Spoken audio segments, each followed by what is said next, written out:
भंडारा जिल्ह्याला 2 दिवस पावसाने अक्षरशः झोडपून काढले। त्यामुळे जिल्ह्यातील नदी नाले ओसंडून वाहू लागलेत।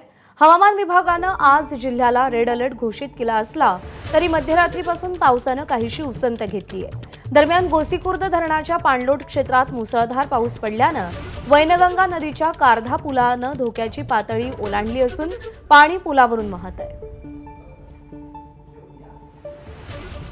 24 तासामध्ये भंडारा जिल्ह्यात मुसळधार पावसाने हजेरी लावली। यासोबतच गोसीखुर्द धरणाच्या पाणलोट क्षेत्रामध्येही मुसळधार पाऊस पडत असल्याने वैनगंगा नदी दुथडी भरून वाहू लागली आहे। आपण बघू शकतो आता सध्या कारधा नदीच्या या वैनगंगा नदीच्या पुलावर आहोत। इथे बघू शकतो कारधा नदी ही धोक्याच्या पातळीच्या वर वाहू लागलेली आहे। त्यापेक्षा अधिक उंच हा कारधा नदीचा पूर्ण पूल पाण्याखाली आलेला आहे। एकंदरीतच मध्य प्रदेशकडे जो मुसळधार पाऊस पडत आहे, आता इथे रेड अलर्ट हवामान विभागाने रेड अलर्ट जरी दाखवून दिला असला तरी भंडारा जिल्ह्यात सध्या रात्रीपासून पावसाने उसंत घेतली आहे। इथे बघू शकतो कारधा नदीवरून पाणी वाहत असल्याने एकंदरीतच हा मार्ग बंद आहे आणि इथे कुठलाही अनुचित प्रकार घडू नये यासाठी पोलिसांचाही इथे चोख बंदोबस्त लावण्यात आलेला आहे आणि पुराची परिस्थिती बघण्यासाठी नागरिकही इथे उत्सुकतेने पोहोचल्याचं बघायला मिळतं। एकंदरीतच जिल्ह्याची जर परिस्थिती बघितली तर तुमसर तालुक्यातही काही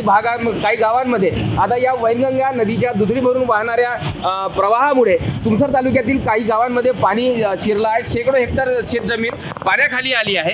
एकंदरीतच आज जिल्हा प्रशासनाने शाळा महाविद्यालयांना सुट्टी दिली असली तरी पाण्याने पावसाने उसंत घेतल्यामुळे नागरिकांना दिलासा जरी मिळाला असला तरी शेकडो हेक्टर मधील पिकं पाण्याखाली आल्याने शेतकऱ्यांसमोर एक आता मोठं आर्थिक संकट उभं ठाकल्याचं चित्र बघायला मिळत आहे। प्रशांत देसाई, एबीपी माझा, भंडारा।